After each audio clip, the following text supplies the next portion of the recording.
Thank you for joining Wars of the Roses. And this is Memphis, from the Encyclopedia of Freemasonry by Albert G. Mackey. Memphis, Rite of. In 1839, two French Freemasons, named respectively Marconis and Moullet, of whom the former was undoubtedly the leader, instituted first at Paris, then at Marseilles, and afterward at Brussels, a new rite which they called the Rite of Memphis, and which consisted of 91 degrees. Subsequently, another degree was added to this already too long list. The rite, however, has repeatedly undergone modifications. The Rite of Memphis was undoubtedly founded on the extinct Rite of Mizraim, for, as Ragon says, the Egyptian rite seems to have inspired Marconis and Moullet in the organization of their new rite. It is said by Ragon, who has written copiously on the rite, that the first series of degrees, extending to the 35th degree, is an assumption of the 33 degrees of the ancient and accepted rite, with scarcely a change of name. The remaining degrees of the rite are borrowed, according to the same authority, from other well-known systems, and some, perhaps, the invention of their founders. The Rite of Memphis was not at first recognized by the Grand Orient of France and consequently formed no part of legal French Freemasonry. So about 1852, its lodges were closed by the civil authority, and the rite, to use a French Masonic phrase, went to sleep. A lodge was operating in 1859 as of the Reformed Masonic Order of Memphis, or Rite of the Grand Lodge of Philadelphia in England, and issuing certificates of membership. The Grand Secretary of the Grand Lodge of England therefore sent out a circular warning members of the English lodges against spurious lodges claiming to be Masonic. In the year 1862, Marconis, still faithful to the system which he had invented, applied to the Grand Master of France to give to it a new life. The Grand College of Rites was consulted on the subject, and the Council of the Order having made a favorable decree, the Rite of Memphis was admitted in November 1862 among those Masonic systems which acknowledge obedience to the Grand Orient of France and perform their functions within its bosom. To obtain this position, however, the only one which, in France, preserves a Masonic system from the reputation of being clandestine, it was necessary that Marconis, who was then the Grand Hierophant, should, as a step preliminary to any favorable action on the part of the Grand Orient, take an obligation by which he forever after divested himself of all authority of any kind whatsoever over the rite. It passed entirely out of his hands, and, going into obedience to the Grand Orient, that body has taken complete and undivided possession of it, and laid its advanced degrees upon the shelf, as Masonic curiosities, since the Grand Orient only recognizes in practice the 33 degrees of the ancient and accepted Scottish rite. This then became the position of the Rite of Memphis in France. Its original possessors have disclaimed all further control or direction of it. It has been admitted by the Grand Orient among the 8 systems of rites which are placed under its obedience, that is to say, it admits its existence, but it does not suffer it to be worked. Like all Masonic rites that have ever been invented, the organization of the Rite of Memphis is founded on the first 3 degrees of ancient craft masonry. These 3 degrees, of course, are given in symbolic lodges. In 1862, when Marconis surrendered the rite into the hands of the ruling powers of French Freemasonry, many of these lodges existed in various parts of France, although in a dormant condition, because, as we have already seen, 10 years before they had been closed by the civil authority. Had they been in active operation, they would not have been recognized by the French Freemasons. They would have been looked upon as clandestine, and there would have been no affiliation with them because the Grand Orient recognizes no Masonic bodies as legal, which do not in return recognize it as the head of French Freemasonry. But when Marconis surrendered his powers as Grand Hierophant of the Rite of Memphis to the Grand Orient, that body permitted these lodges to be resuscitated and reopened only on the conditions that they would acknowledge their subordination to the Grand Orient, that they would work only in the first 3 degrees and never confer any degree higher than that of Master Mason. The members of these lodges, however high might be their dignities in the Rite of Memphis, were to be recognized only as Master Masons. Every Freemason of the Rite of Memphis was to deposit his Masonic titles with the Grand Secretary of the Grand Orient. These titles were then to be vised or approved and regularized, but only as far as the degree of Master Mason. No Freemason of the Rite of Memphis was to be permitted to claim any higher degree, and if he attempted to assume any such title of a higher degree which was not approved by the Grand Master, he was to be considered as irregular and was not to be affiliated with by the members of any of the regular lodges. Such became the condition of the Rite of Memphis in France. It was absorbed into the Grand Orient. Marconis, its founder and head, surrendered all claim to any jurisdiction over it. There are lodges under the jurisdiction of the Grand Orient which originally belonged to the Rite of Memphis, and they practice its ritual, but only so far as to give the degrees of apprentice, fellow craft, and master mason. Its sages of the pyramids, its grand architects of the mysterious city, its sovereign princes of the Magi of the sanctuary of Memphis, with its sanctuary, its mystical temple, its liturgical college, its grand consistory, and its supreme tribunal, existed no longer except in the diplomas and charters which were quietly laid away on the shelves of the Secretariat of the Grand Orient. To attempt to propagate the rite became in France a high Masonic offense.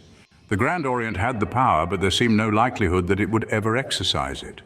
Some circumstances which occurred in the Grand Orient of France very clearly show the true condition of the Rite of Memphis. A meeting was held in Paris by the Council of the Order, a body which, something like the Committee of General Purposes of the Grand Lodge of England, does all the preliminary business for the Grand Orient, but which is possessed of rather extensive legislative and administrative powers as it directs the order during the recess of the Grand Orient. At that meeting, a communication was received from a lodge in Moldavia called the Disciples of Truth, which lodges under the jurisdiction of the Grand Orient of France, having been chartered by that body. This communication stated that certain brethren of that lodge had been invested by one Carence with the degree of Rose Croix in the Rite of Memphis, and that the diplomas had been dated at the Grand Orient of Egypt and signed by Brother Marconis as Grand Hierophant. The commission of the Council of the Order, to whom the subject was referred, reported that the conferring of these degrees was null and void, that neither Carence nor Marconis had any commission, authority, or power to confer degrees of the Memphis Rite or to organize bodies, and that Marconis had, by oath, solemnly divested himself of all right to claim the title of Grand Hierophant of the Rite, which oath, originally taken in May 1862, had at several subsequent times, namely in September 1863, March 1864, September 1865, and March 1866, been renewed. As a matter of clemency, the Council determined, not for the present at least, to prefer charges against Marconis and Carence before the Grand Orient, but to warn them of the error they committed in making a traffic of Masonic degrees. It also ordered the report to be published and widely diffused, so that the fraternity might be appraised that there was no power outside of the Grand Orient which could confer the high degrees of any rite. An attempt having been made in 1872 to establish the rite in England, Brother Montague, the Secretary General of the Supreme Council, wrote to Brother Thevenot, the Grand Secretary of the Grand Orient of France, for information as to its validity. From him he received a letter containing the following statements, from which official authority we gather the fact that the Rite of Memphis is a dead rite, and that no one has authority in any country to propagate it. Neither in 1866 nor at any other period has the Grand Orient of France recognized the ancient and primitive rite of Masonry, concerning which you inquire and which has been recently introduced in Lancashire. At a particular time, and with the intention of causing the plurality of rites to disappear, the Grand Orient of France annexed and absorbed the Rite of Memphis, under the express condition that the lodges of that rite, which were received under its jurisdiction, should confer only the 3 symbolic degrees of apprentice, fellow craft, and master according to its special rituals, and refuse to recognize any other degree or any other title belonging to such rite. At the period when this treaty was negotiated with the supreme chief of this rite by Brother Marconis de Negre, Brother H.J. Seymour was at Paris and seen by us, but no power was conferred on him by the Grand Orient of France concerning this rite, And what is more, the Grand Orient of France does not give and has never given to any single person the right to make Freemasons or to create lodges. Afterwards, and in consequence of the bad faith of Brother Marconis de Negre, who pretended he had ceded his right to the Grand Orient of France for France alone, Brother Harry J. Seymour assumed the title of Grand Master of the Rite of Memphis in America and founded in New York a sovereign sanctuary of this rite. A correspondence ensued between this new power and the Grand Orient of France, and even the name of this sovereign sanctuary appeared in our calendar for 1867. But when the Grand Orient of France learned that this power went beyond the 3 symbolic degrees and that its confidence had been deceived, the Grand Orient broke off all connection with this power, and personally with Brother Harry J. Seymour. And in fact, since that period, neither the name of Brother Harry J. Seymour as Grand Master nor the Masonic power which he founded have any longer appeared in the Masonic calendar of the Grand Orient. Your letter leads me to believe that Brother Harry J. Seymour is endeavoring, I do not know with what object, to introduce a new rite into England, in that country of the primitive and only true Freemasonry, one of the most respectable that I know of. I consider this event as a misfortune. The Grand Orient of France has made the strongest efforts to destroy the Rite of Memphis. It has succeeded.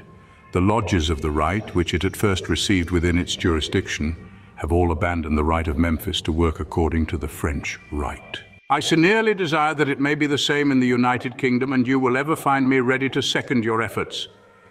Referring to this letter, I have, very illustrious brother, but one word to add, and that is that the Constitution of the Grand Orient of France interdicts its founding lodges in countries where a regular Masonic power already exists. And if it cannot found lodges a fortiori, it cannot grant charters to establish Grand Masonic powers. In other terms, the Grand Orient of France never has given to Brother Harry J. Seymour, nor to any other person, powers to constitute a lodge, or to create a rite, or to make Masons. Brother Harry J. Seymour may perfectly well have the signatures of the Grand Master and of the Chief of the Secretary's Office of the Grand Orient of France on a diploma as a fraternal vice. But certainly he has neither a charter nor a power. I also beg you to make every effort to obtain the textual copy of the documents of which Brother Harry J. Seymour takes advantage. It is by the inspection of this document it will be necessary to judge the question, and I await new communications on this subject from your fraternal kindness. See Marconis, also Yarker and Seymour. Thank you for watching, and please don't forget to share, like, subscribe and comment, and if you can, please consider donating to Wars of the Roses. Links to PayPal and Patreon are in the description. Thank you so very much.